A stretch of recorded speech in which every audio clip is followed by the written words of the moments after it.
This is one of those days when I think about what Mr. Rogers might do with these Bible readings. Mr. Rogers, of course, was a Presbyterian minister. His congregation was the children and their parents who engaged with him on a TV screen, on a screen not unlike we have today. The genius of Mr. Rogers is that he was able to interact beyond the screen. It really seemed that he was in the room next to you. The show felt intimate and close, like we were sitting in his living room or kitchen, because we could see his living room and kitchen. We saw the door he came through each day, the closet where he hung up his coat, and the place where he sat to put on his sneakers. Mr. Rogers was a welcome voice for children and adults alike.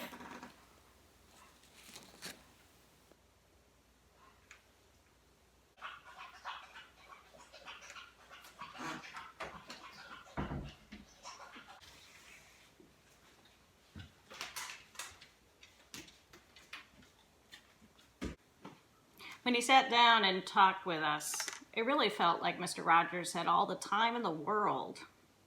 It wasn't a very fast-paced show. He sat down and he talked about ordinary things. And I think if he had the text for today, he would do something like he often did, is that he would bring something along with him to show people about the theme of the day. Maybe something like this bucket of stones for today. I think he might take out one of these stones, one of these rocks, and he would use his imagination and help us use our imaginations to think about what these stones might be used for. Stones are strong. They're hard. They're heavy. And sometimes we use stones to build things. Maybe like a building or a fort. Stones are in the Bible a lot. And one of the places they're in is in the Psalm that we heard for today, Psalm 31. And it talks about God is like a rock, a mighty fortress built out of stone. God is strong and is a protector, like a fortress is a protector. So sometimes when I'm holding a rock in my hand, I can think about the strength of God, maybe when I feel I don't have quite so much strength. You know, there's a lot of other places where stones are talked about, though, as well in the Bible. Another place is in the book of Acts. It's a story of Stephen. Stephen in the book of Acts was chosen to lead a group of people who were to take care of widows. Widows were one of the most vulnerable populations at the time, and he was in charge of making sure they had enough food. So after that passage, when Stephen is named to take care of the widows, he begins to preach, and he talks about God and how God has been revealed in Jesus. He speaks about the Holy Spirit and how he has been called as a result of God through Christ to do this very work. But it gets a lot of people angry, very angry. And in fact, what they do is they see a bunch of stones, and they take these stones and they throw them at Stephen, and he is stoned to death. Stones can build up, but they can be thrown, and they can hurt. A lot of ways the Bible talks about stones. These stones are smooth. They're shiny. They're not like the ones that I usually see on my walks with my dog. They're not usually like the ones at the side of the road that are kind of rough, sharp in places. These stones have been weathered. Perhaps just by tossing over and over again, or by water rushing over them. Stones are strong, they're hard, but they change. With time, all things, even stones, change. I think that's helpful to think about in these days.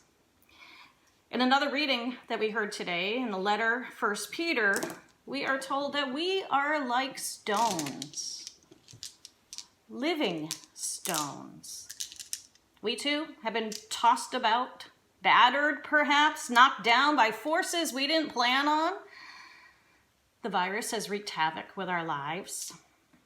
There have been job losses, grief, illness, anxiety. And if the virus weren't enough, just this week we heard about a killing of Ahmaud Arbery, and another act of racism that was hidden for 2 months. There's a lot going on, weathering us, shaping us as living stones. And so what are living stones to do? In the face of these times, what are living stones called to do?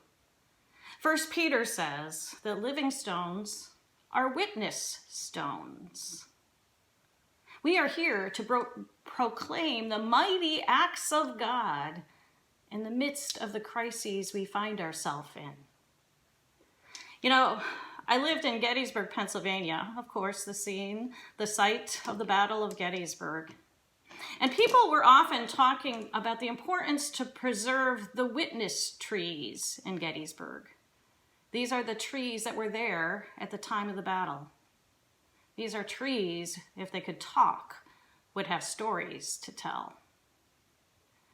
Well, we are here at a particular place and time. And the question for us, as we are witness stones, as we are living stones, what are the stories that we will tell? How will we proclaim the mighty acts of God during this time? What stories will we pass on to our children and our children's children?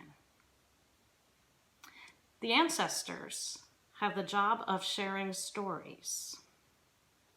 My grandmother was alive during World War I and then the 1918 flu pandemic. What stories did I learn from her? I heard about the pain of closing churches and schools. And I also heard the gift of being together with family.